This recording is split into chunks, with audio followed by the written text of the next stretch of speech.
કાપોદ્રા ખાતે પ્રેમ પ્રકરણમાં શાકભાજી વિક્રેતા અપહરણ અને હત્યા કેસમાં સૌરાષ્ટ્ર ભાગી છૂટેલા મોહિત ઉર્ફે ભાણો ગેરેજની સુરત ક્રાઇમ બ્રાન્ચે ધરપકડ કરી હતી.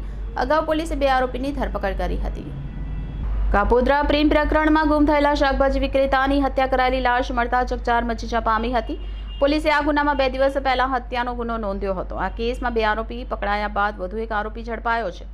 શહેરના કાપોદ્રા બરોડા પ્રેસ્ટીજ પાસે આવેલ બજરંગનગરમાં રહેતા અને શાકભાજીનો ધંધો કરતા પ્રમોદ ચૌધરીની 8 એપ્રિલે ગુમ થયા બાદ તેની લાશ ઓલપાડના કારેલી ગામની નહેરમાંથી મળી આવી હતી.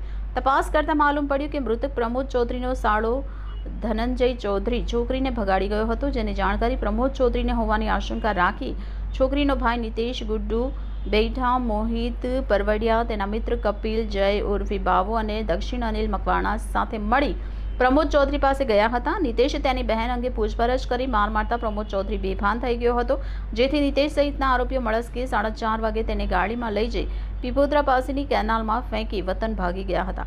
આ સમગ્ર ઘટના સામે આવતા 5 આરોપી પૈકી પોલીસે નિતેશ ગુરુ બેઠા અને દક્ષિણ અનિલ મકવાણાની ધરપકડ કરી હતી. અન્ય આરોપીઓને પકડવા શહેર ક્રાઇમ બ્રાન્ચ પણ કામે લાગી હતી. ક્રાઇમ બ્રાન્ચે બાતમી મળતા અન્ય એક આરોપી મોહિત ઉર્ફે ભાણો ગેરેજને દબોચી લીધો હતો.